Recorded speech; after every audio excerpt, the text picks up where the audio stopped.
mbokk yeeg xarit yi salaamaaleykum ñu ngi leen di sant bu baax di leen gërëm ñu rafetlu seen ànd ak ñun ci ITV télévision ba lëkkale fii ak fu ne am mbégte jàkkaarloowaat ak yéen comme ni ñu ko defee mercredi bu nekk ci waxtu wi ñu gërëm ñëpp sant ñëpp ci ànd beeg ñun ci ITV ñoo am mbégte mbokk yi dalal tey Kalidou Niass nekk mandataire national coalition gëm sa bopp bu Bougane Gueye Dany fas yéene waxtaan moom ci ay ponk yu bëri yoo xam ne ñeel na Sénégal yi na réew mi dinañ ci ànd ak moom bu ci yàlla àndee en tout cas monsieur Niass ñu ngi lay sant bu baax di la gërëm ci nangu wuy si waxtaan bi ñu bàyyi la nga nuyoog téléspectateur yu ITV. jërëjëf El Hadj Baba maa ngi lay nuyu di nuyu téléspectateur iTélé di leen jox nuyoo ñu nekk ci grande coalition gëm sa bopp nga xam ne président Bougane moo ko jiite mu ngi leen di nuyu aussi di leen jaajëfal seen liggéey di ñaan yàlla li ñu fi indi tey mooy waxtaan ak sénégalais yi yàlla nañu yàlla may ñu wax fi liy jëriñ ñi. alors lu waral tey jii fitna gi ñuy nemmeeku ci Sénégal parce que tey gis nga ñu ngi woolu Barthélémy Dias ci kanamu cour d'appel bu Ndakaaru fitna gi Ndakaaru kenn mënul dem kenn mënul dikk ku nekk sa fit di tëf-tëfi askanu Sénégal gépp toog ci nen jafe-jafe yooyu yëpp ñu jànkoonteel waxtu wi bu ñu wooloo nit ngir mu dem wuy ci lan moo ko waral pour yow ci Sénégal jamono yi. njàngat bi ma ciy def mooy ne lii du guléet nekkul la première fois ñu gis lu mel nii depuis 2012 ba léegi dafa mel ni saa yu ñu jubee élection rek nguur gi fi nekk créer ay dossier fexe indi fitna loolu nag du apaiser espace politique bi li ko indi mooy jàpp ne nguur daal boo ko yore tous les moyens sont bons pour conserver yow yaay tànn say adversaire ki la nangul nga débauché ko dig ko jox ko mbaqus ki la nangulul gis nañ Bougane Gueye Dany coupé signal recalé ko ci parrainage jamono yee passé gis nga ñu bloqué comptam gis nga Ousmane Sonko épisode bi passé du ma ko fi nettali dafay gudd mais donc je pense que responsabilité bi c'est plutôt pouvoir bi nga xam ne moo war a apaiser ñu bàyyi instrumentaliser justice réew nag mu ngi taxawaayu réew mu ngi dépendre ci acteurs politiques yi ni ñuy waxante ni ñuy apaiser climat politique bi. d'accord mais est-ce que nekkoo di mélanger un peu parce que affaire Barthélémy Dias jiitu na nguuru Macky Sall. waaw mais xam nga. en 2011 la woon. waaw boo seetloo li tax ñi dem ba heure bii ñuy renvoyer ba jub ay élection ñeneen nañ ko taxañee loolu dafa nekk pratique boo xam ne Macky bi mu toogee ba léegi mais noonu rek lay doxalee ak ay opposants. mais ci ñan la ko doxalee.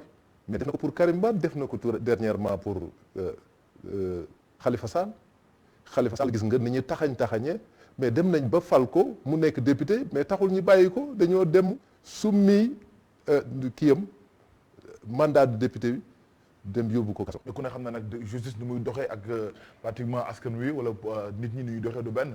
waaw mais Baba xam nga quand même dossier boo xam ne nee nañu privé la pendant 10 ans ñi nekk di ko baloté bu ñu fàtte benn affaire.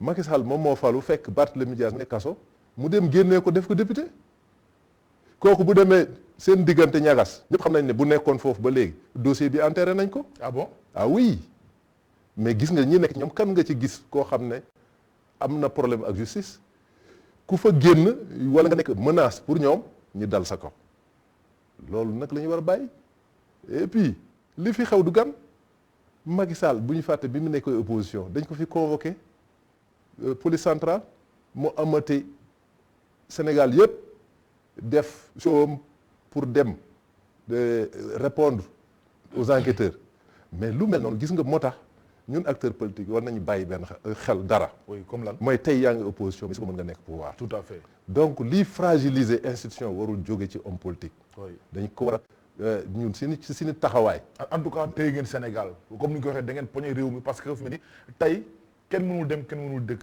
alors pourquoi cette situation là ngeen koy faral di sóob Sénégal. waaw loolu c'est malheureux. ci la ci ñun ndax fitna bi ñuy teg nit ñi nga xam ne seen yoon nekku ci. loolu jaaduwul. ki feebar bi war a faju ji war a am soxla. évidemment ki xam ne amul dépense bëgg ko daw yi. ñëpp ñu téye leen seen kër yi wala ñu dem mënuñu dëkk. est-ce que yéen a ngi bàyyi xel un peu est-ce que jotul sax ngeen changer un peu la façon de faire de la politique au Sénégal. mais loolu surtout comme ni ma ko waxee sànq responsabilité pouvoir public la. mais ak yéen opposition bi. waaw parce que tey opposition nañu wóolu quand même. waaw mais xam nga yaakaar naa ne même bu fekkee ne woo nañ ko. même bu fekkee ne ki nga xam ne bu nekkoon sax man du ma ko def. loolu tamit nañu waxante dëgg fekkoon man bu ma wooloo damay dem wuy ji donte xam naa ne ñii moom seen pexe mooy faagaagal ma waaye lii man du keneen Barthélemy dafa am personnalité am ñun xam nañu ne Barthélemy loolu muy def yàgg na ko def te ba mu leen koy defal mais boobu ñoom dañ ko doon gërëm dañ ko doon sant dañ ko doon encouragé mais dama yaakaar ne responsabilité état nekkul violence bu muy exercer ci ay population li responsabilité état moom mooy lu demee nii nañu fexe ba jàmm am nañu fexe ba donte manifestation boo xam ne déclaré wuñ ko mais ñoom ci boppam ñu bañ a céder à la provocation parce que quand même violence bi ñuy décharger ci citoyen loolu quand même c'est condamnable ñëpp ñoo ko condamné te lii quand même fi mu jëm boo seetloo réew yi nga xam ne ñoo surux yëpp ci lu mel nii la dem nañ ba léegi justice kenn amatul confiance ci justice parce que mooy li tax amuñ ci confiance mooy chaque fois bu ñu suspecté loxo exécutif mu ngi ci di manipuler. justice bu Sénégal. oui. ah bon amoo ci moom confiance. non dama ne la am na ay juges yoo xam ne ñëpp d'accord nañ c'est des juges yoo xam ne ils rendent le droit.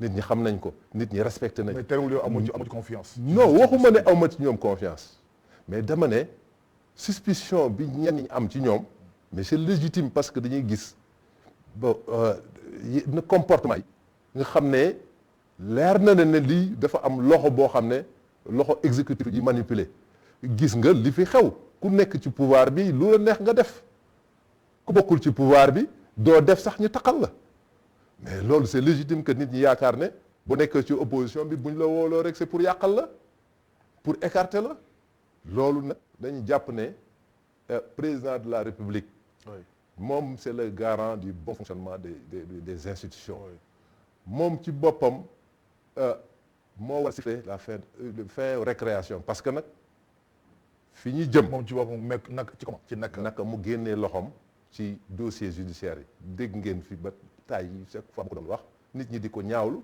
mu ne moom moo jël kudam teg ko ci yenn dossiers yi. da nga bëgg wax ne magistrat yi indépendant ñu. ah mais loolu ñoom seen biir ñoom ñoo ko waxal seen bopp yow dégg nga ay juge dem dégg nga ci ñoo xam ne ñi seen biir ñoom ñoo ne la justice n'est pas indépendante malheureusement am na ay juges yoo xam ne ñi ngi def seen kéemtalaay kàttan pour sauvegarder seen dignité seen indépendance mais lii ñenn ñi du ñi ci des te malheureusement ñooñu ñoo ëpp. oui dañu seetlu léegi ku ñu wóolu acteur politique wala leader politique bu ñu la woowee ci kanamu yoon nga woote mobilisation woote ngir jaay jàppale la woote ngir ñëpp fekk ji la ànd ceeg yow ci liñ la woo est-ce que loolu normal na ci réew moo xam ne démocratie la ñu nekk mais normal na ci nga xam ne ñoom saa wu ñu wootee beneen côté bi tamit tontu kon ñëpp di am yaakaar fitna judd wala jolli ci réew mi. Macky Sall wax naa la léegi moom moo ko njëkkee mais ñaareel bi ku la dégg na ñoom seen responsable jeune taxaw ne dafay def contre manifestation mais moom mu jiite réew mi nga xam ne bu jàmm amee jàmm ñun bi ñu soxla ci réew mi moo ñu ko war a jox. moo waroon a njëkk ñëpp ñu dégg mu àddu ci loolu wax ak ndawam yooyu. c'est pas la première fois gis nga fu opposition bi ne dañuy def manifestation. ñoom seen biir ñu ne dañuy def contre manifestation. dafa mel ni nekkuñu dans un état boo xam ne régi par des règles de droit. est-ce que c'est normal. parce que tamit démocratie la ñu nekk je pense ku nekk war nga ma def sa manifestation te doo yàqal kenn. wax dëgg yàlla. mais problème kay mu ngi juddoo ci déjà yow boo waxee damay def manifestation ñi ci des ne du ci dal doo def manifestation dañuy def contre manifestation te ñoom bu ñuy def manifestation kenn ñeme fa jege dañuy utiliser les moyens de l'État aar seen bopp beneen bi nit ñi bu ñu kontaanul mais war nañ ko mën a wone. mais yooyu yëpp bu fekkee ne dañoo dem ba jamono bii ñu toll. Sénégal def jéego yi mu def raw dëkk yi bëri dans la sous-région bu ñu demee ba léegi ñuy dellu ginnaaw ci yooyu ak i démocratique yooyu mais war nañoo xoolaat ñi fi toog seen responsabilité ñi préserver la paix sociale. seen responsabilité mooy. niñ leen joxe woon réew mi muy nekk réew boo xam ne institution ñi ngi fonctionner citoyens yi ñi ngi exercer seen droit de manifester mais dem nañ fi ba président la mu fa fekkoon sax mu dem ba nekk un acquis mooy ku mer takk brassard mu ne man ku takk brassard gisuma ko mais nit ñi lan la ñuy def leneen du moom ci boppam moo incité nit ñi ñuy def violence du gis lu xonk. ah waaw oui mais loolu mooy moom ci boppam moo bëggul jàmm moom président. waaw mais lan nga gis président teg loo xam ne vraiment comme ni nga wax ni day firnde ne bëggul jàmm parce que waxu ko. waaw mais bu fekkee mu nekk yàgg na woote jàmm ak dal ak l'appel à la non violence def na ko du benn du ñaari yoon. xam nga Houphouët-Boigny ma wax la paix c'est un comportement gis nga moom mooy yoru nguur bu bëggee jàmm am na doxal yoon na bàyyi yoon aussi doxal li mu war a doxal beneen bi mooy un opposant c'est pas un ennemi yow na nga xalaat ne nii laay doxalee réew mi ñeneen ñi xalaat ne beneen yoon moo gën a gaaw mais doo wax ne kii kaw seet naa ne bidéo am dugg na naa jéem a fay bidéo am loolu boo ko defee quand même loolu mooy provocation la mais amul kenn nag benn acteur politique boo xam ne da ngay toog ñi seen waa ji di ñëw di dal sa kaw nga toog di ko seetaan. mais est-ce que nekkul la résistance à l'oppression c'est un droit. oui mais est-ce que aujourd'hui tey fitna yi yëpp nekkul opposition moo nekk ci ginnaaw fitna yi gis yëpp tey ci Sénégal. ñoo nekk ci ginnaaw wala ñoom la ñuy provoqué. non ñoom ñoo ko sooke est-ce que nekkul ñoo ko sooke. nan ci naka. oui ci naka mais nee naa la léegi président Bougane Gueye Dany nekk di liggéey bon mu ci développement Sénégal mu def ci contribution boo xam ne boo am solo bu ko neexoon mu dem far ak nguur gi defu ko mu yaakaar ne kat moom dafa war a ànd ak sénégalais yi. en tout cas li nga wax ni xel tey na ci de. ci lan maanaam. li ngay wax nii ne kon bu ko nekkoon ànd nguur gi xel tey na ci. parce que lu bëri ci xabaar ñuy wasaaroo di wax ni moom bi seen ak Macky Sall toog nañu ñoom ñaar moo tax ñu bëri sax seen xel xawul dal ci moom. Bougane Gueye Dany mais yooyu mais àtte na boppam bu àndoon na nguur yi. waaw mais lii dal ci kaw du dal ci kaw yow gis nga jamono yi passé say naataangoo yi nekk ci presse bi ñu toog weer mënuñoo fayeeku au même moment gis nga ñu ànd ak nguur gi ñi exonéré leen defal leen lépp.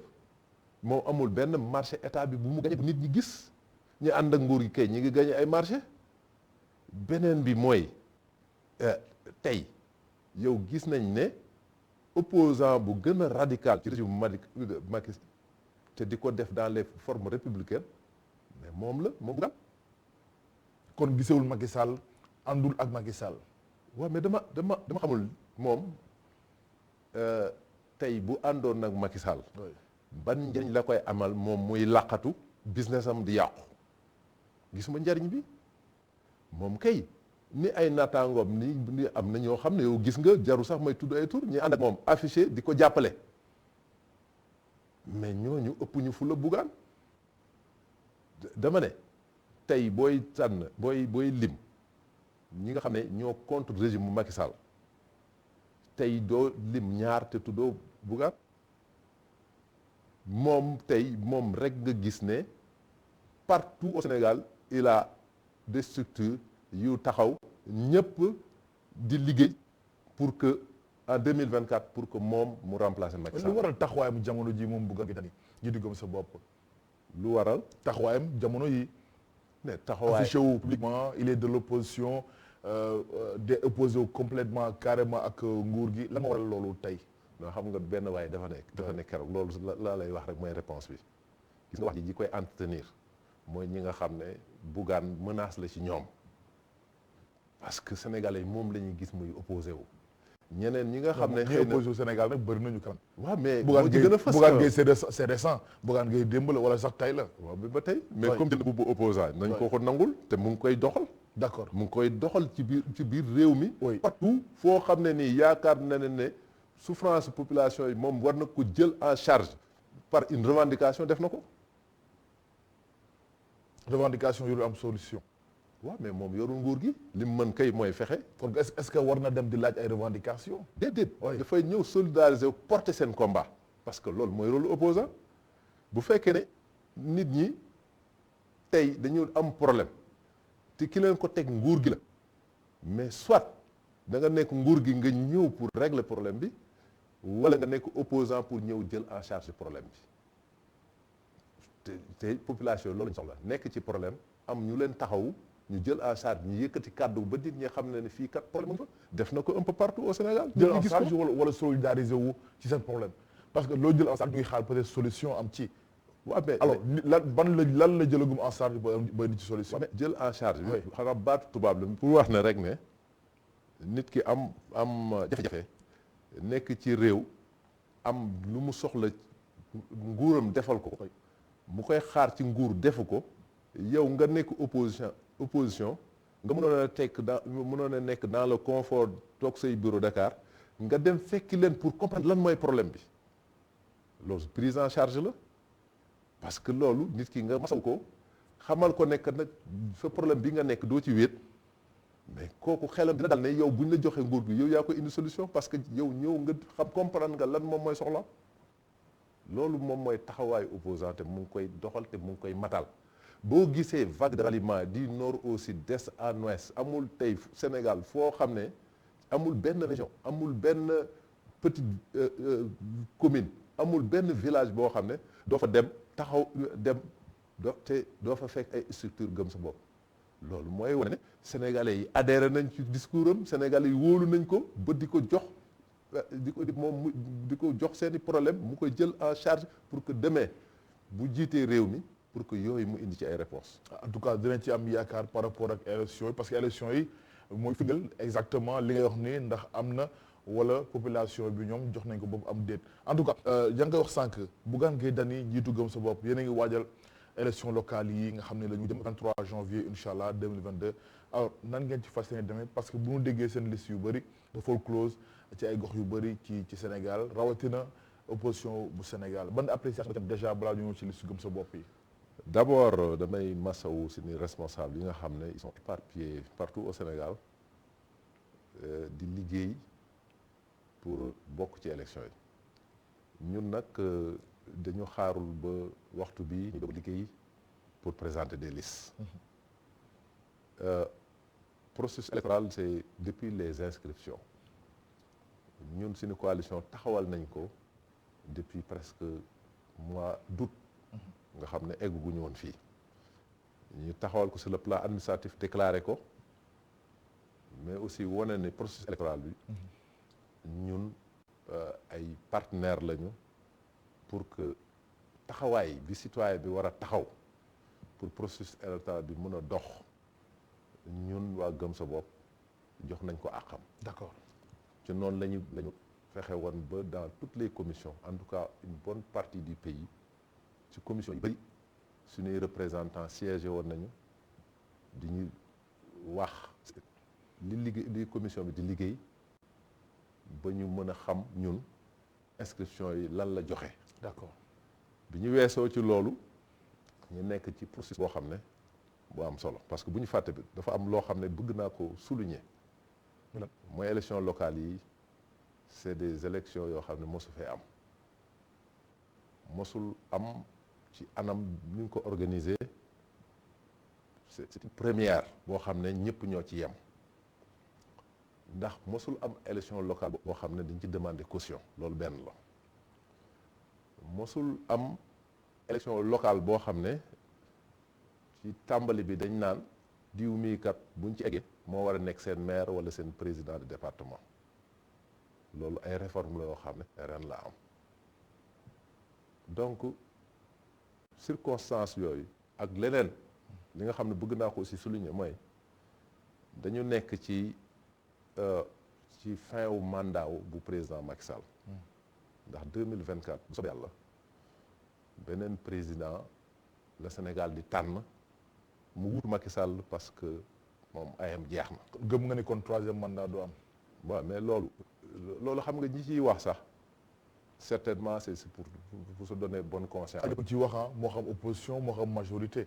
waaw mais xam nga mais dama bëgg a wax pour l'essentiel pour l'essentiel Macky Sall moom ci boppam moom xam na ne élection 2024 du ci bokk boo gisee ni mu ci impliqué wu nii nga xam ne dafa bëgg mettre en selle demain bu fi jógee moom ndonoom ñan la koy jox moo tax may lancer appel ñi nga xam ne gis nañ ci choix yi moom fa mu jëm wane na déjà ñan lay àndal wala ñan lay jox lu bëgg bu ëllëgee ñooñu jël réew mi. d'accord moo tax ñu lance appel ne ne vous faites pas d'illusions Macky Sall ne compte pas sur vous ñëw leen ngeen rejoindre le camp de la vérité ñi nga xam ne li leen soxal mooy bu ëllëgee Sénégal ñu mën ko doxal te duñ ci def benn xaj ak seen. d'accord maa ngi ñëw ci. oui parce que bëgg naa ñëw ci question bi c'est-à-dire appréciation bi nga am ci rejet liste yi côté opposition bi yu ci bëri. dama doon seen expliquer rek coalition yi oui. contexte bi mooy kon donc élection yi mel ni mosul am. ala kuliyaale aussi mu am ay lourdeur mais mu am leneen aussi lu ci laxasu loolu moom mooy répondre ci question bi li ci laxasu mooy dafa am abus d'autorité ci autorité administrative yu bëri ndax deux problèmes moo posé wu am na ñoo xam ne c'est vrai que ils sont fort clos parce que simplement maîtriser wuñu ñi nga xam ne moom la ñuy déposer. du seen cas li ñuy remplir du seen cas. non maa ngi ñëw am nañ ci ay cas. mais yi ci ëpp laa la wax. yooyu moo posé problème. la ma ci posé problème. li ci posé problème mooy autorité administrative yi nga xam ne. par abus d'autorité. préfet sous-préfet préfet ak sous-préfet yi nga xam ne par ci def abus d'autorité. liste ñëw citoyen ñëw nga xam ne kii du liste nguur gi. nga ne naa ko créer jafe-jafe ba du déposer. accusation nga def ci préfet yi au sous-préfet yi. mais yoo xam ne ni man bés bu nekk j'ai remonté ndax tey am naa candidat boo xam ne Bogal. fa mu toog ci biir sous-préfecture bi mu war a déposer sous-préfet ne ko xaaral mu toog di xaar waa ji pare ki mu doon defal mu jékki-jékki ne ko léegi sax ñun dañoo sonn léegi il faut revenir demain. parce que il est 1h du matin boobu waa ji jël na jeton de présence ba toog di xaar rek pour déposer parce que diggante bi waa ji aussi mu ngi doon arranger ses dossiers waa ji gëm ko parce que c'est l'autorité administrative war na ko mën a wóolu parce que c'est le représentant de l'État bu la ko waxee da ngay gëm ne c'est l'État qui a parlé wax ko ne ko toogal bu ëllëgee bu ñuy tàmbaliwaat yow laay njëkk a jël wax waa ji fanaan foofu toog di leen xaar ñoom ñi dem nelawi ba mu ñëwee ne ko ñun daal bon ñu doon jël nañ leen ba pare loolu beneen bi mu am naa benn koo xam ne benn localité bu Suel mu ngi nekk côté Bignona koo xam ne dafa ñëw di déposer l'autorité administrative xool ko ne ko ba yow arranger sa kayit yi parce que bon il me semble que bon tu n'as pas bien écrit waa ji comme c'est l'État qui a parlé parce que cër boobu lañ leen jox waa ji dekk di arranger moom mu jël ñi ko jiitu waa ji mu ngi jeton de présence am mu jékki-jékki moom it bi mu arrangé ba ñëw c'est le sous-préfet moo ko naan non yow bi ma la woowee pare woo woon doon kon doo bokk xoole exemple mun naa la ko jox. mais loolu est-ce que du seen responsabilité est-ce que du seen faute. waaw mais xam nga ñun jongante wuñu ak préfet yi mais ñoom am na lu leen wax ni peut-être ay motifs la pour nga taxaw ko wala ngeen jubbanti ko. waaw mais xam nga dama ne. est-ce que kon du manque d'expérience. xam nga dama ne ñaar ñoo fi ne. manque d'expérience bi ñuy wax ci yéen waa gëm sa bopp. waaw dinaa egsi sax ci manque de xam nga dama ne ñaar moo fi nekk. oui mooy xam nga ñun nous sommes des opposants républicains. sous-préfet ak préfet wala gouverneur dañu leen jox gëdd ne c'est le représentant de l'État. mais jaay ñu doole quand même parce que li ñuy wax am na fu ñu ko teg du jaay doole. waaw mais li ma la wax jaay doole la déjà exemple yi ma la jox jaay doole la par contre du ñëpp ñoo mel noonu man par exemple Guédiawaye fi ma jógee sous-préfet de Wakhinane bi je le salue au passage dama gis mu yemale ñëpp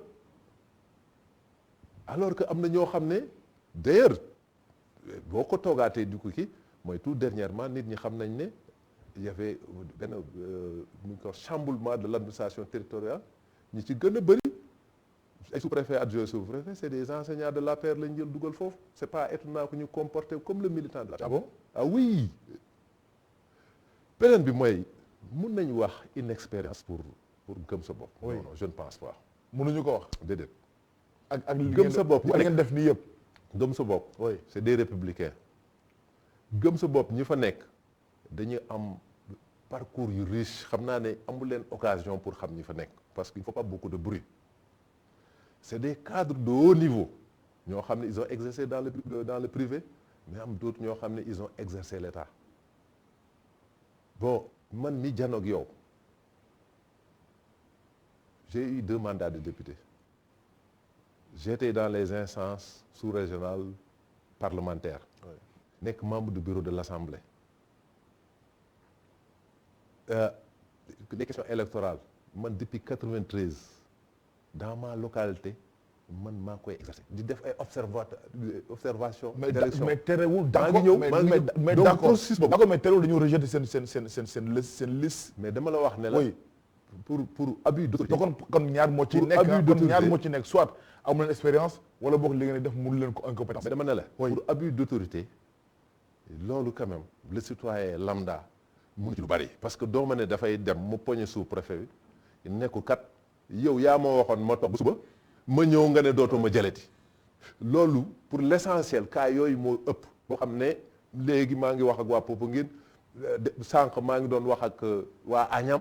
mais pour l'essentiel ñi ci gën a bëri noonu lañ leen rejeter seen candidature dañ leen mayul sax am na ñeneen ñoo xam ne li ñu leen def moo gën a garaaw. li ñu leen def mais un sous-préfet wala préfet war naa exiger mu laaj suñuy mandataire mu ne tant que indi woo la version électronique oui. du fichier liste yow yi ngay déposer tant que indi woo la version électronique te le code bi waxu ko mais doo mën lu dul dénoncer ko. kon da ngeen jàpp ne tey rejet liste yi yëpp faute préfet. pour l'essentiel parce que instruction yi ñu jot. oui c'est que Gëm Sa Bopp a fait une percée extraordinaire. amul benn recoin du Sénégal boo xam ne amul liste Gëm Sa Bopp loo xam ne parti traditionnel sax mënuñu ko Gëm Sa Bopp de Gëm Sa Bopp xam nga lu ko waral. oui parce que xam nga slogan wu président Bougane te ñun ñëpp ñu koy reprendre mooy ki gën ci parti bi c'est pas forcément ki gën ci koñ bi ñun dañu fexe ba waa koñ bi ñoom dès lors que yow nga am caution populaire de la population. Bougane jox la caution une caution financière pour que nga bokk. donc moom amul woon nekk di def ay tri di seet kan moo ànd ak moom pour que mu jàppale la moom plutôt dafa dem vers les populations.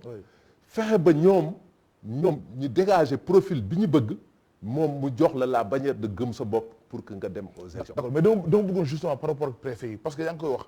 dama ne est-ce que kon rejet yi nga xam ne wax nga ko léegi yéen da ngeen jàpp ne li si ñu rejeté yëpp du seen incompétence du seen manque d'expérience mais c'est la faute au préfet. non wax loolu dama ne. oui dama sérieux problème bi ne man ñaari cas yi rek laa ci gis ñenn ñi nga xam ne évidemment am na ci ñoo xam ne ils ont commis des fautes mais am nañu mais pour l'essentiel yi ëpp man yi nga xam ne maa ngi koy jot remonté chaque jour ñu wax ma cas mais c'est abus d'autorité la un sous-préfet boo xam ne moom mooy dafa yaakaar ne moom il se substitue à la commission moom ci boppam ku ko neex mooy dugg lay jël sa dossier mu rejeté am na ñoo xam ne dañ lay rejeté simplement dañ lay wax ne la yow la version électronique xam nga sànq wax naa fichier mais leneen li mooy dañ lay laaj version électronique sa bulletin alors que man au niveau central déposé naa la ba envoyé leen ñoom seen décharge mais loolu. comme problème warul woon am normalement.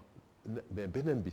même ñi nga xam ne c'est parce que dañoo xamul mais loolu responsabilité état bi ñu xamal leen la parce que xam nga processus électoral bi nee naa la. bii c'est inédit bii mos a xew.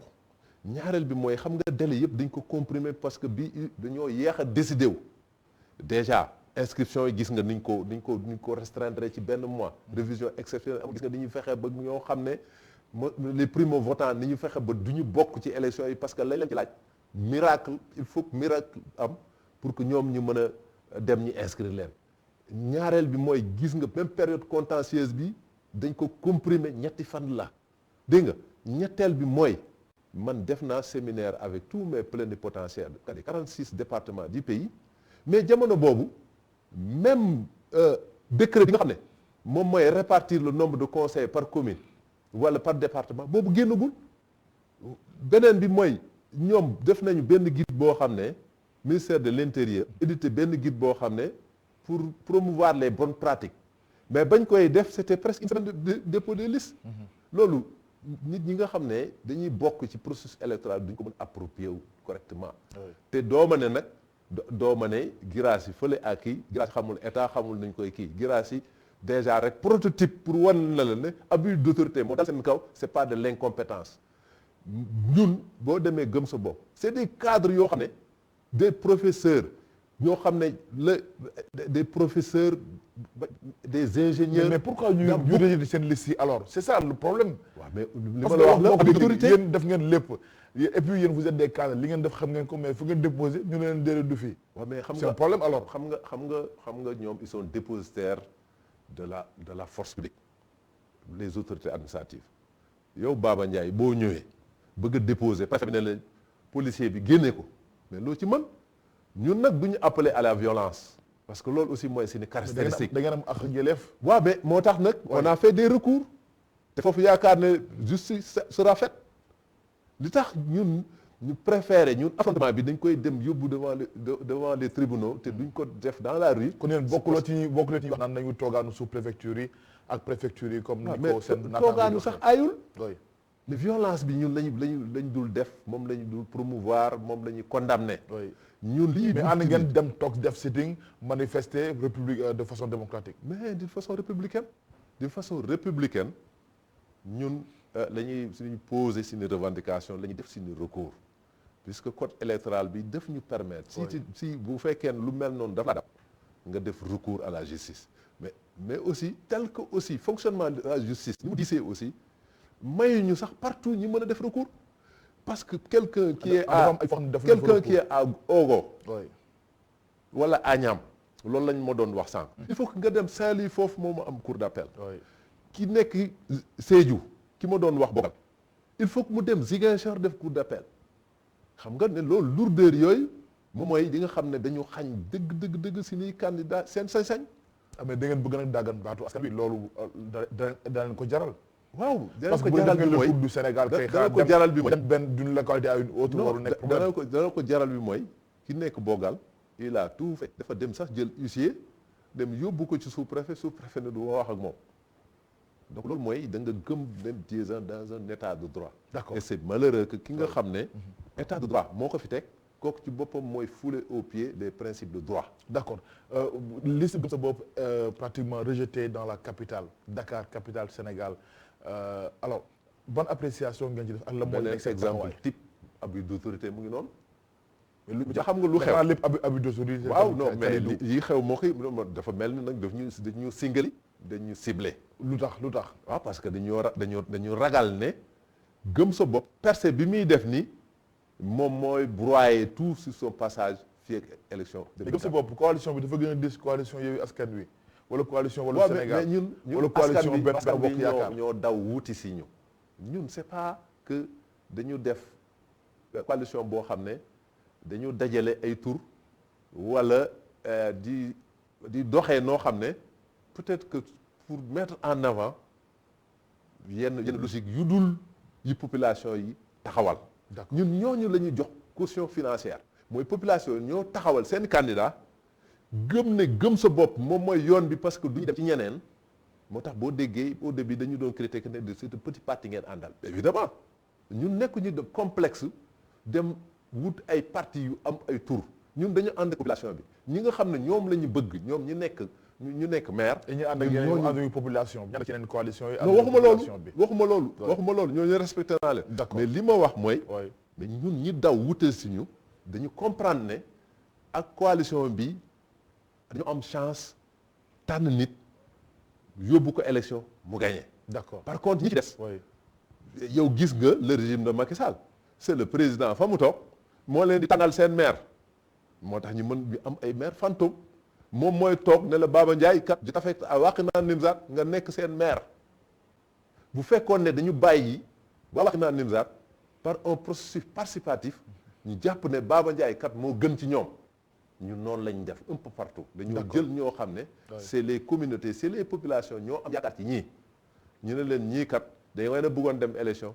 nguur gi dafa ko diisal pour empêcher leen parce que loolu moo indi ñi def 15 millions di ko demander mais ñun ñëw leen ci ñun boo leen ñëwee ci ñun ke ngeen tànn du ñu seet ne waa gëm sa bopp mu ngi woon foofu yàgg naa liggéey ab bugaan wëllëreem la mais dañu ne rek ki gën foofu daal yéen a ko xam boo leen ko indee ñun ñu kii. et par rapport au seen liste fii ci Dakar capitale bi. ci loolu laa nekkoon. dama ne la li xew boobu boobu tamit ça dépasse l'entendement pour wax ne autorité administrative bii nga xam ne moo def jëf jooju Sénégalais yëpp war nañ ko war ràññee jëf jooju xam ne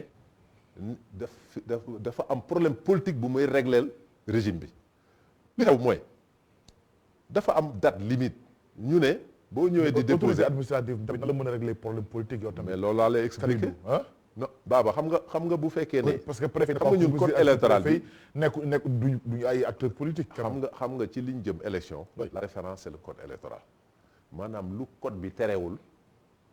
xam nga loi sax noonu la mooy principe droit c'est-à-dire lu mu terewul expressément nangu na ko bu fekkee dañu déposer. que déposer nee na moom moo ko wax ne dama ñëw ma déposer mais quelques minutes après je me suis rendu compte que mais liste bi ma joxee pour liste proportionnelle de ville bi dafa am li ci manqué te la ma def ci suppléants yi dafa ëpp boobu il était 23h et quelques. nga xam ne déposé na mais heure limite bi jotagul parce que c'est heure mu ñëw mu ne ko damaa bëgg nga delloo ma sama kii bi ndax dafa am dama koy réaménager parce que moom il s'est rendu compte que erreur am na. mais manque d'expérience baa ngi noonu tam. non loolu du manque expérience mais il faut nga nangu loolu tamit. non dama ne la waaw mais xoolal gis nga. mais loolu manque d'expérience la. mais est-ce que xam nga aussi. oui élection de ville. bi ñu def ren. kan ma def loolu. maa ngi ñëw rek. oui élection de ville. oui ren ni ñu ko organisé. mais en 2014 c'était pas le cas. D'accord. En 2009 c'était pas le cas. D'accord. En 2002 c'était pas le cas. D'accord. Mais parce que xam nga la moom moo tax. oui mais ba tey expérience. non parce que les règles ont été changées. mais kan moo def dépôt yi kan moo def dépôt yi. waaw maa ngi ñëw jumte bi am. loolu ça importe peu. ah si xam bien nga sûr li am solo am na solo quand même. non xam nga. parce que sénégalais yi war na am nañu droit pour xam. mais dama ne. oui comme nee na am na humilité. wax ne damaa ñëw di déposer mais quelques minutes après je me suis rendu compte que. man au lieu de 55 damaa def 45 suppléants yi au lieu de 28 ma def 55 parce que loolu inversion la rek dafa def inversion léegi moom il s'est rendu compte xam nga stress bi ñuy kii pendant de longues nuits nit ñaa ngi nekk di liggéey. d'accord souvent sax sa brouillon. oui xam nga boo demee sax brouillon la joxe parce que loolu ça nous arrive tout le monde da ngay ñëw di liggéey tu as beaucoup de papier.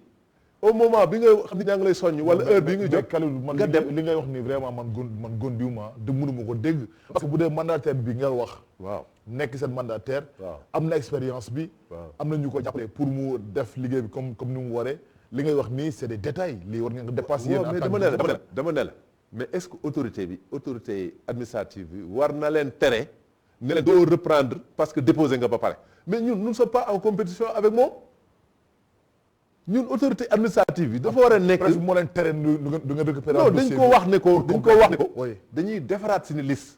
heure bi jotagul tant que heure bi jotagul mën nga laal sa liste bu heure bi passé nag. li code bi wax c'est clair ñëpp xam nañ ko. ku seen mandataire Dakar.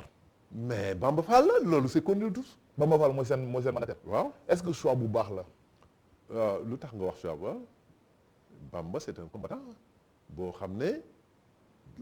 dafa bañ ku ko not dafa am fu mu nekk mu yaakaar plus de démocratie et de liberté ci ñun mu ñëw bi mu ñëwee ñu jox ko liberté mu nekk suñu mandataire parce que am na expérience boo xam ne c'est avéré. confiance lalu na ko. waaw mais ñun après ñëpp la ñu wul. d'accord jusqu'à preuve du contraire. d'accord mais déggu leen yéen waa gëm si bopp ne.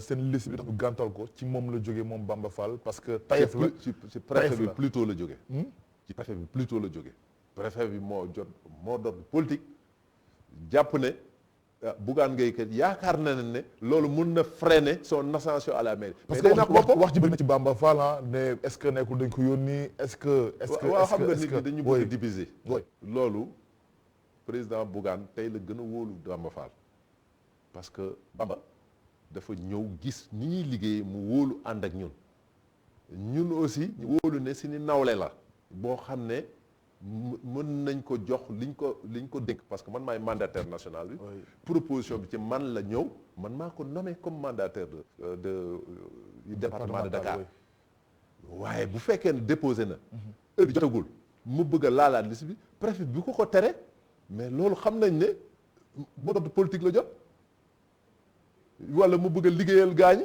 di ci wut ngóora ak jaajëf waaye comme heure bi jotagul mais jaadu na ne moom sax dafa am sax ay disposition code bi boo xam ne moom ci boppam bi mu ñëw di déposer parce que dañu ne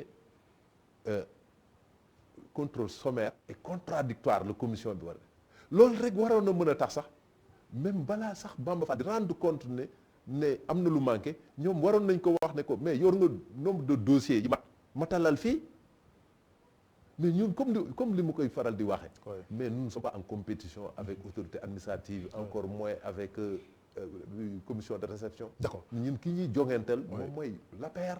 seen candidat ci Dakar Bougane Gueye Dany la. oui lu tax moom Bougane demul Ndar Géej. waaw mais xam nga loolu code bi c'est un choix moom jàpp nañ ne Dakar lay résider d'ailleurs loolu sax le code bi. non parce que ku xam Bougane Ndar nga ko xamee. xam nga ku xam Bougane da ngay xam peut-être bëggam ak fi mu teg Ndar. waaw mais dafa am alors lu tax mu bàyyi fa ne fa ñukk Ndar ne yàqu naqari ñëw Ndakaaru bëgg fi jongante comme nekk maire de Dakar. dañ ko war a tere moralement nit ñi parce que mënoo dëkk Dakar nekk contribuable Dakar cette activité yëpp nekk Dakar mais balaa ngay fàttaliku yow rek sa terroir nga jàpp ne foofu c'est la facilité élection ñu jub élection. mais Bougane gi loolu du ko am parce que ñëpp xam nañ ne Bougane fiefam terroiram Ndar Géej la. waaw mais ñëpp xam nañ ko. mais dama ne alors lu tax demul foofu pour compétir. lu tax demul foofu pour dagan baatu askan wi. loolu la code bi wax li code bi wax la def. leneen bu ko defoon peut-être légalement contourné na loi bi mais moralement c'est pas acceptable code bi li mu wax yow fi nga dëkk ci liste électorale yooyu nga war a kii parce que la preuve certificat de résidence bi yow foofu nga koy kii moom dëkkul Ndar yow ministre yi nekk fii bëgg a nekk fii Dakar. d'ailleurs loolu moom mooy sax loolu la ñuy dénoncer li ñuy dénoncer mooy yow mënoo nekk sa résidence principale nekk Dakar yow au village balaa nga fay dem élection jot ci 5 ans yi benn yoon nga bëgg a nekk seen maire loolu moo jaaduwul loolu tricherie la moom il a choisi Dakar comme lieu de résidence par conséquent loolu la code bi accepté que ne moom foofu la war a inscrire fi mu inscrire nag jaadu na mu solliciter le suffrage de ses concitoyens. suba wala bokk élection prochaine itam bu ko neexee demaat Ndar changer waat lieu de vote et waaw mais continuer boo déggee ni ma la waxee. oui c'est possible comme moom non boo déggee ni ma la waxee. comme moom il est dans sa logique ni Dakar la dëkk contribuer Dakar la. oui mais logique boobu moo tax mu reste à Dakar briguer le suffrage des Dakarois dëkkul Ndar donte kër baayam mu ngi foofu donte njabootam mu ngi foofu mais Dakar la dëkk. d'accord alors Barthélémy Dias am nante wàll ak yoon Bougane Gueye Dany listam fii Dakar rejeté bonne appréciation nga ci def justement par rapport ak élection locale yu jëm fii ci Sénégal. waaw man damay lancer un appel à la sérénité ñun jël nañu wóolu nañ yoon loolu laa doon wax sax jusqu'à preuve du contraire.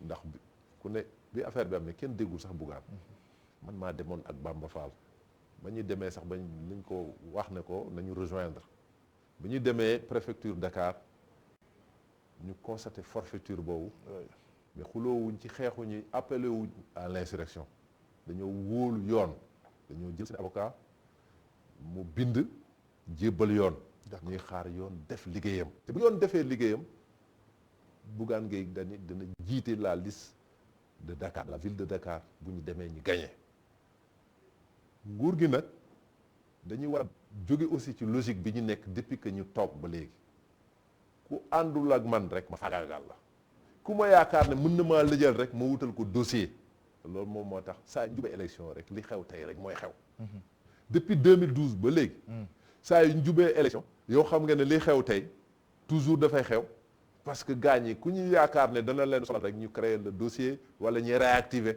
say mbir. da nga jàpp peut-être xalal yoon la pour seen candidat benn bokk yaakaar. waaw mais xam nga Abdoulaye Diouf Sarr mi yëpp sénégalais yi sax waa ak Dakar waaye moo tax ñu koy présenter comme le candidat de Dakar. ah mais mënul nekk candidat Dakar benn bokk yaakaar. mais kooku. bu dee Bougane Gueye Dany jóge ndax ñëw fii Dakar. bëgg a nekk seen candidat. non wax Abdoulaye Diouf Sarr mënul nekk ak non mais incompétence laay wax incompétence. oui Abdoulaye Diouf Sarr nan la nekkee incompétence. niñ ko jox ministère yoo xam nga ne mbas mi yi mu ci def ay loxoor yi mu ci def taxawaay bu manqué yow gis nga c'était problème yi ñu ci évoqué niñ ko dema deuxième vague bi gis nga moom bu fekkoon ne rek ne dafa nawloo sénégalais yi dafa jàpp ne que moom dafa war a nekk serviteur de l'État te bu juumee dafa war a mën a retiré wu moom ministère bi waroon na fa jóge bu yàgg walla président Macky Sall am respect sénégalais yi tekki ndomba tànkam deful loolu ba pare tey ñu naan nañ koy jox beneen ndomba tànk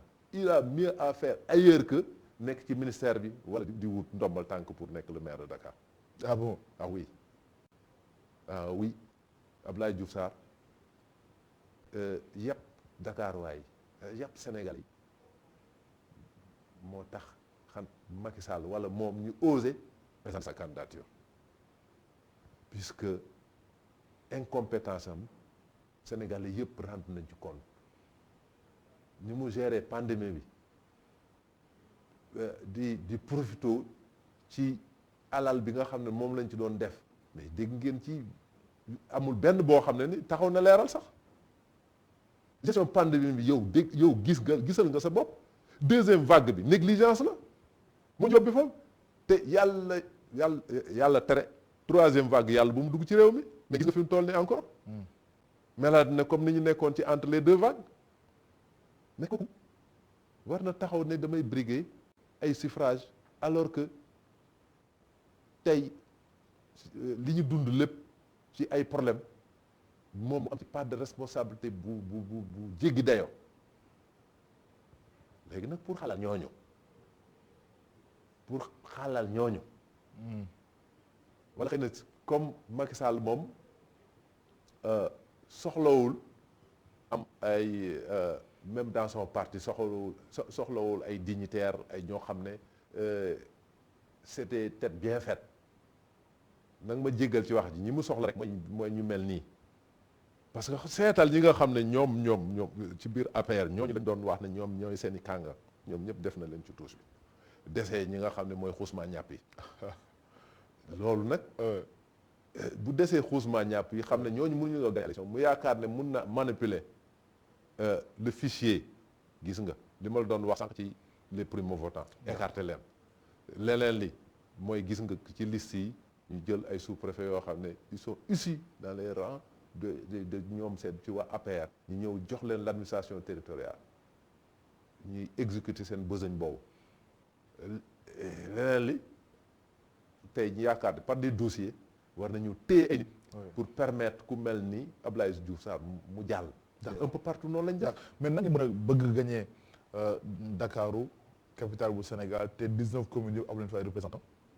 waaw mais xam nga ñun waaw déjà xam nga élection yi li ma doon wax élection yi dina bett ñu bëri parce que dafa xaw a compliqué et puis c'est inédit parce que c'est deux scrutins nit ñi dañu koy fàtte liste civile ak liste dañu fàtte parce que en 2014 nekkul woon deux scrutins en 2009 c'était pas deux scrutins mais ñun mënoon nañu mu kii c'est vrai que bu ñu sañoon dañuy am partout mais am na foo xam ne mais on a carrément débauché nos candidats ñoo xam ne dañoo ñëw ci ñun ñu investir leen mais nguur gi jaar ci ginnaaw ñii mu menacé leen ñeew ñu defal leen neneen ñu dem mais comme c'est deux scrutins yoo xam ne dépendance directe bi c'est vrai que am na dépendance tuuti dépendance mais loolu teewul si di candidat moo ëpp chance du point de vue de la représentativité beneen bi du point de vue de ni ko waxati nit ki jëmm ji taxawaay bi yaakaar bi nga xam ne nit ñi am ci moom moo tax ñun yaakaar ne on a le meilleur profil pour Dakar. D'accord alors bëgg naa un peu ñu ñëw ci li xew ay bés yi yëpp ci Sénégal muy mbiru Palla Samb na ma baal Palla Faye jëm nag ci li nga xam ne moom moo jëm ci tuut njabootam yi nga xam ne kon jot na faat ak li ci amee lépp justement mu mel ni léegi daal wàllu xaru yi dafa xaw a bëri ci Sénégal ban appréciation ak ban jàngat nga ci def justement par rapport ak affaire Palla Faye bi. loolu li xew keroog ñun ñëpp jooyloo nañu ndax ñëpp ay wayjur lañu ndax situation bi xew Sénégalais yëpp comme ni ma ko waxee léegi jooyee nañ ci ñu ngi présenter condoléances à tous les Sénégalais. wajur yëpp aussi ñu ngi leen di présenter condoléances. xam naa ne certainement psychologue yi ñoom wala sax sociologue yi ñooñu explication bi nga xam ne moo gën a adéquat. certainement ñoom ñoo koy mën a joxe. mais ñun dañuy jàpp na rek ne ci ñuy yaakaar mooy société sénégalaise am na évolution boo xam ne c'est pas forcément bu ànd ak suñuy valeur xam nga dañoo amoon espace de vie boo xam ne dafa mel ni loolu moo toj léegi mooy bu njëkk ba c'était la famille au sens large. da ngay dëkk ak say wayjur dëkk ak say sœur dëkk ak say frère nga am jabar indi sa frère indi jabaram mu dem ba léegi c'est la famille nucléaire kenn ku nekk ci ñun léegi li ngay dund yow sa njaboot daanaka presque léegi doo ci xajal keneen te jàpp naa ne xëy na problème du ñàkk fenn am na problème yi ñu dégg ne waa ji loolu moo ko révolté kenn ku nekk ñun na koy def mais léeg-léeg boo ko amee boo ko partagé ak sa proche dina la ci indi solution wala léeg-léeg mu dox ci tànku jàmm mais lu mel ni bu fekkee ne yow comme léegi société bi léegi ni mu bindoo nga xam ne bopp sa bopp la yow sa jabar sax dafay mel ne vous êtes en compétition da nga nekk benn couple waaye wóolante am ci kenn ku nekk mu ngi traqué sa morom kenn ku nekk di xaar sa morom fi muy faxasal je pense que war nañu mën a ñu delluwaat ci valeur yi nga xam ne ñun loolu moo nekkoon li ñu àdduna bi yëpp nawee c'est les valeurs africaines c'est les valeurs islamiques nga xam ne solidarité mooy am ci cas bu nekk bu problème amee dañ koy waxtaanee da ngay gis damay nekk ak yow sama jabar dem nga jóg ci loo xam ne lu ma la santul nga dem doxi ko ñëw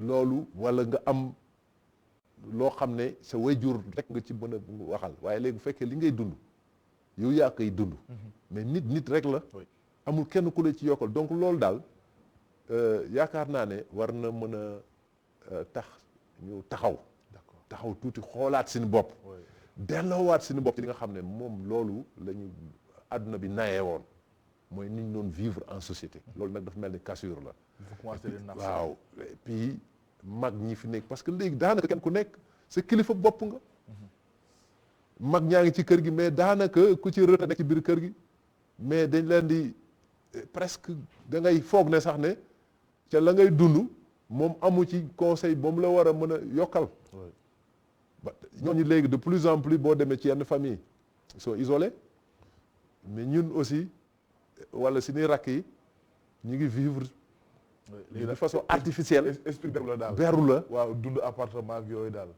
justement alors juste balaa ñu ñëw ci commune Wakhinane Nimzatt parce que je rappelle que yaa nekk candidat wu gëm sa bopp ci Wakhinane Nimzatt affaire passeport diplomatique yi parce que yëkkati nañu malaanu kiirlaay député yi ñaar yi nga xam ne seen tur jub na ci député Mamadou Sall ak Boubacar Biaye ginnaaw gi est-ce que am nga yaakaar ni yoon dina ci def liggéeyam ba mu leer ba ñëpp xam exactement ndax ñoom ñoo def am déet.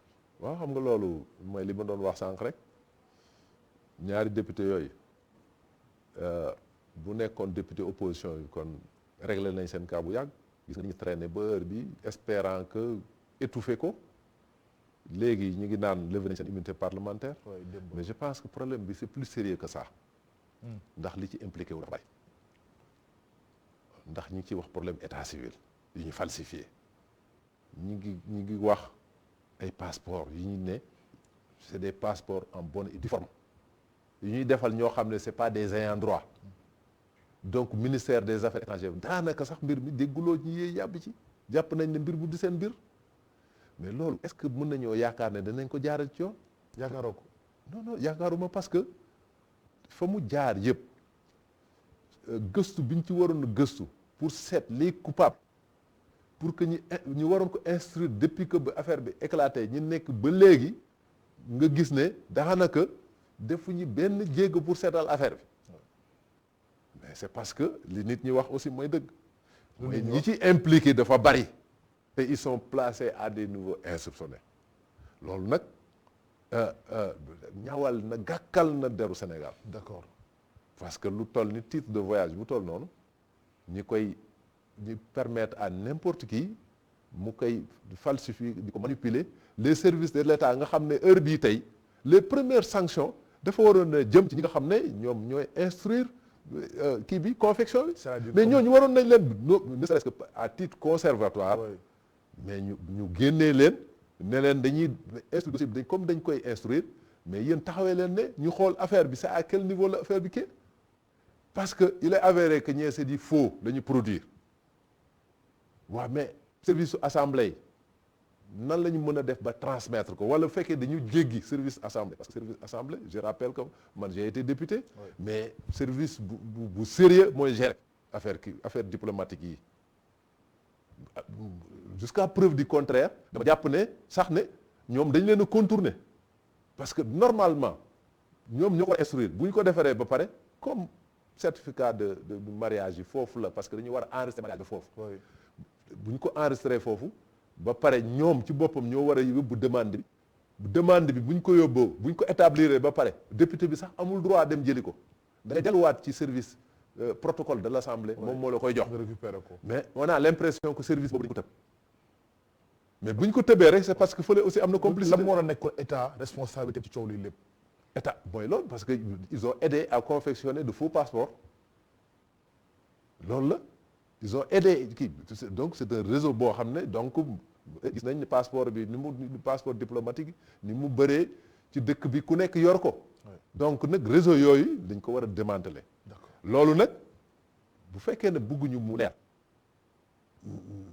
parce que dafa am ñu impliqué mais nañ ko wax nit ñi. d'accord 3 minutes moo ñu desee te bëgg naa justement ñu ñëw ci Wakhinane Nimzatt alors yow yaa nekk wax na ko sànq candidat gëm sa bopp Wakhinane Nimzatt alors lan nga préparé ou lan nga fas yéene tey soppi de façon vraiment très rapide et efficace au sein donc de cette commune Wakhinane Nimzatt.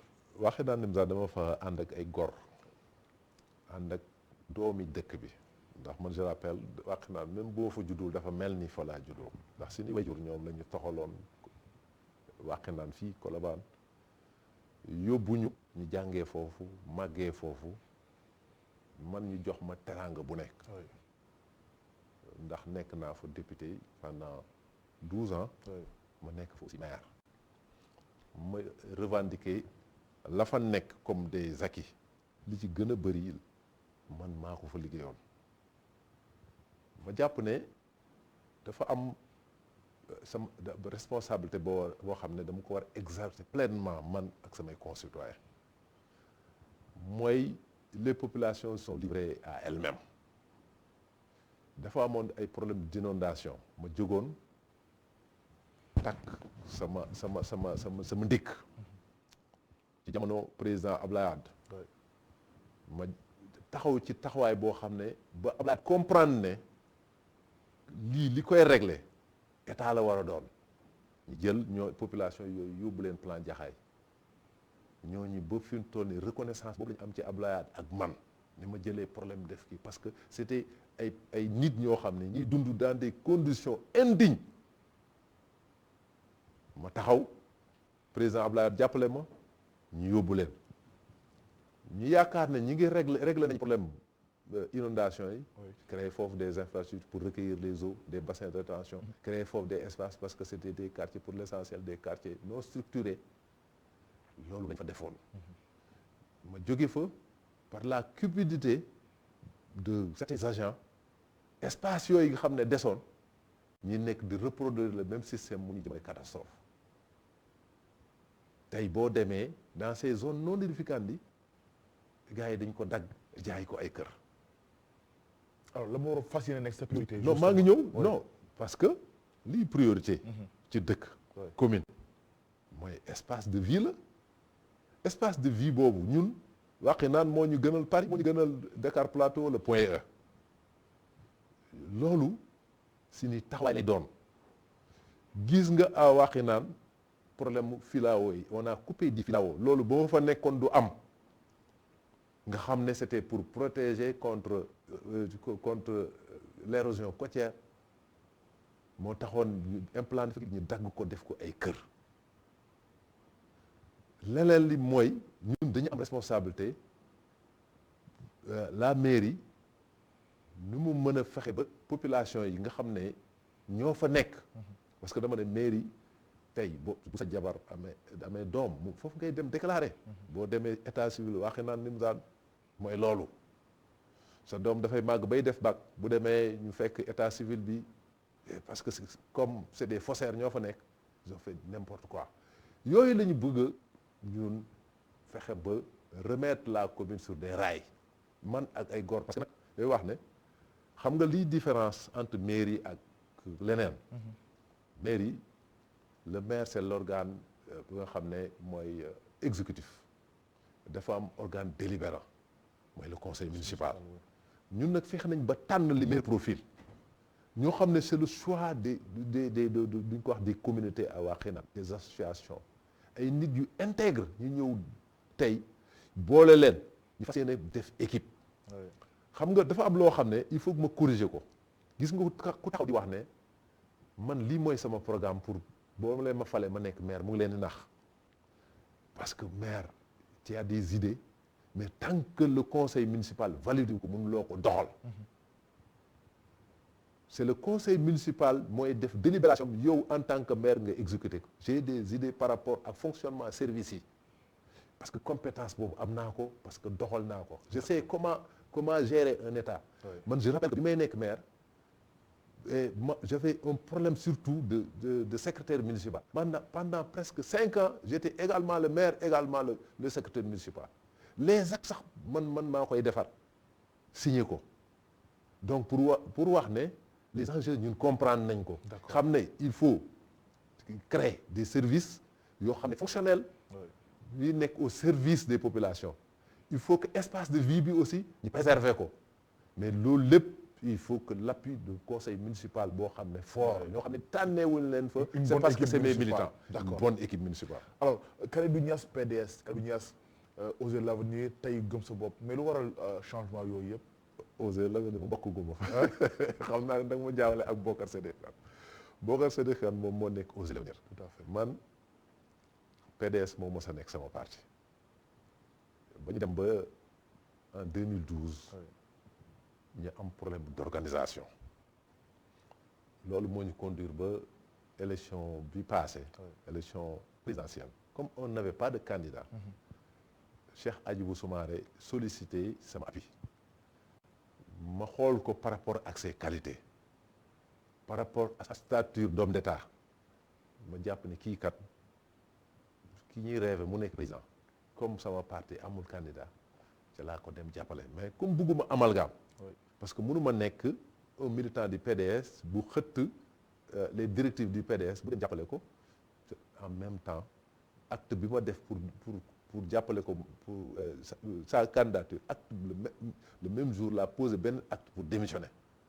bi ma xasee démissionner mu dem élection xam ngeen li ci topp. finalement ñi jàppale Idrissa Seck xam nga aussi fu mu ci topp. man ma rencontré Bougane mais sa vision du développement surtout à la base man ku ma xam-xam ne je n'ai jamais été un militant boo xam ne dafa nekk au sommet di am ay privilèges sommet man militant à la base la dama gëm développement local d'ailleurs loolu laa spécialisé wu. d'accord donc nag ma gis ne loolu mooy sa préoccupation ma ànd ak moom donc te ànd bi ñu ànd dañu contrat la à durée indéterminée parce que dama ko gunge non seulement pour les élections locales dama ko gunge pour les élections législatives dama ko gunge pour 2024 ñu teg ko à la place de Macky Sall. d'accord en tout cas merci beaucoup ñu ngi lay gërëm bu baax a baax Kalidou Niass je rappelle que yaay mandataire national coalition Gëm Sa Bopp ñu ngi lay gërëm peut-être wax kàddu gu mujj ci émission bi. waaw kàddu bu mujj bi mooy sénégalais yi ñuy déglu ñu ngi leen di jéggalu bu fekkee ne yëkkat nañ fi kàddu boo xam ne waruñu ko woon yëkkati. ñu ngi ci jéggalu wax ne li ñu fi indi woon mooy toog wax lan mooy Gëm Sa Bopp taxawaayam indil leen aussi le message du président Bougane wax ne fi ñu jëm mobilisation la laaj il y a eu des hauts et des bas yoo xam ne kenn ku nekk ci ñun jël na ci sa part de responsabilité parce que ñun def nañ introspection comme je l'ai dit ñun on est conscient fi nga xam ne dafa am lu ñu manqué le mais feneen fi nga xam ne aussi dañ ñoo yàqal aussi yóbbu nañ ko ci yoon mais fa ñu jëm aussi du ñu détourner suñu attention ne élection locale yi danañ ci dem taxaw ci taxawaay pour contrôler le maximum de collectivités territoriales parce que loolu moo taxoon ñu jóg ñun beneen taxawaay du seen taxawaay parce que dañu gëm démocratie dañu gëm état de droit loolu ci loolu la ñuy woo suñuy militants di lancer un appel ci ñi nga xam ne ñi ngi ci de l'autre bord te am na je sais que y a des hommes valeureux ñu comprendre ne seen avenir nekkatul entre les mains de Macky Sall nañu ñëw ànd ak ñi ñu war a àndal ñu ñëw ànd ak ñun parce que Bougane nee na nekk gëm sa bopp taxul ñi jiital la ki ñuy jiital mooy ki ñuy yaakaar ne moo gën ci gox bi ki nga xam ne am na valeur yoo xam ne ñun yooyu la Sénégalais yi naw. D'accord. Donc appel boobu laay daanale mais surtout remercier la mais encore féliciter ci sa émission bi nga xam ne. jërëjëf un peu partout bi ma waxee ne fii laa jëm mais dañ ma encourager parce que dañu parce que liggéey bi ngay def Sénégalais yi naw nañ ko parce que ñu ngi lay seetaan xam nañ ne ci journalistes yi nga xam ne mun nañ leen considérer comme référence ci nga bokk. donc yoon bi nga jël. ñu ngi lay encourager nga continuer ci yoon boobu. incha allah nawloo nañ la trop. merci beaucoup en tout cas jërëjëf di ko gërëm bu baax a baax Kalidou Niass wax naa ko sànq mu nekk mandataire national coalition gëm sa bopp gërëm leen gërëm également équipe de production bi ñu àndal ci émission bi jox leen dig daje beneen mercredi incha allah ak beneen gan jërë ngeen jëf.